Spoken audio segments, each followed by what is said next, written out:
It's a curious fact about the looting that went on, that one of the most popular shops to be mobbed was JD Sports.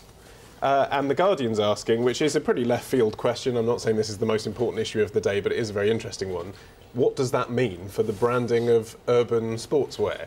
Because, in a sense, it means that they're doing their job. JD Sports are targeting their clothes at sort of basically under 18s with a sort of emphasis on street culture. So in a sense, it's no surprise that those kids aspire to steal those clothes.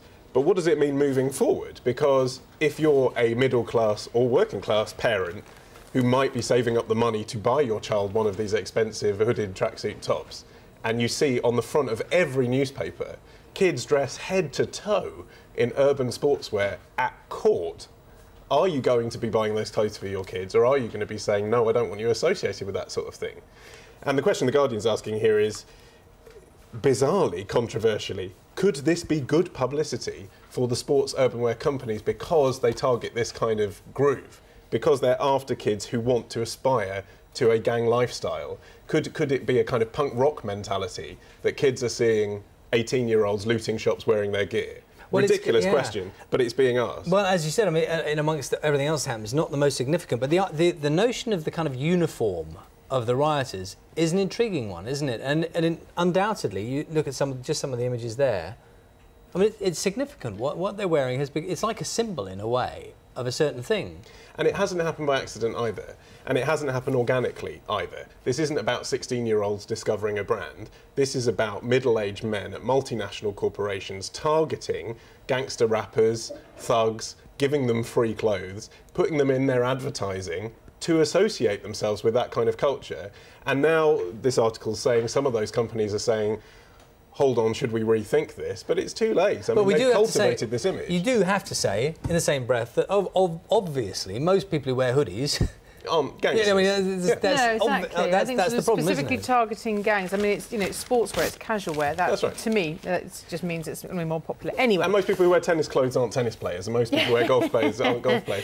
Yes. That's the case as well. But nonetheless, that's the image they've cultivated. Okay. So they're going to have to reap the issues with that. What next? A-level results. So they're out on Thursday, I think, and this happens every single year. I mean, I did my A-levels 12 years ago, frighteningly, and every single year since then, there's been this story.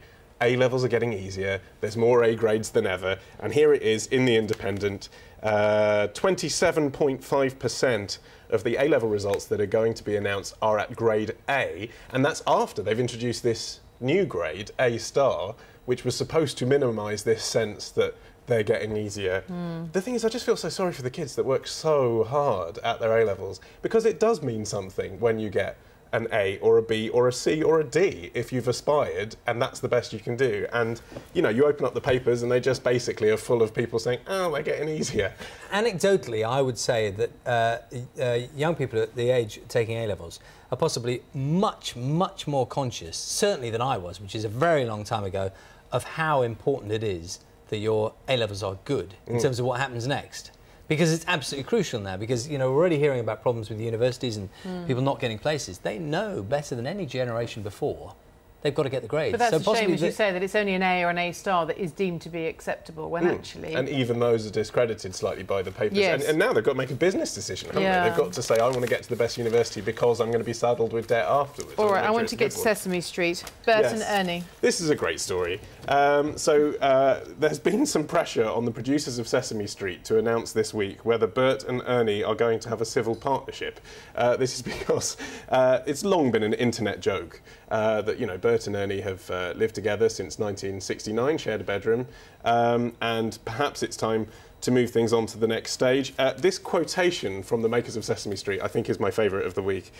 Even though Bert and Ernie are male characters and possess many human traits and characteristics, they remain puppets and do not have a sexual orientation. Can I just then pick up on the fact that the son has got Dr. Pam Spur, relationship expert, saying their relationship is fantastic. The way it is, it's simple and loving, and they're just content being together. Sometimes when we try to move things on too soon, we can add unnecessary strain. It's brilliant. Well, Eric and Ernie were able to be in bed together, weren't they, without people suggesting there needed to be anything more to that? That was a slightly different era, I dare say, although it is the era of Bert and Ernie. They've been going that long. I mean, there's a serious point here, which is, you know, you hear stories of kids who are identifying as homosexual, who feel alienated, who get bullied, and they're looking for role models in the programmes that they watch, who, you know, and it's difficult to talk about this because people assume you're talking about a sexual act. You're not. They're just looking for a role model they can identify with. Yeah. So I think there's an argument that somewhere in kids' programming there should be a figure that a child that is identifying as gay might identify with. However, Sesame Street is aimed at preschool kids, and this is a campaign from people using the internet that are not at preschool. Yes, I mean, who naughty. at preschool age is watching Sesame Street saying, when are Bert and Ernie going to tie the knot? No one. And so I think it's absolutely right that Sesame Street have made that decision. My mum tested.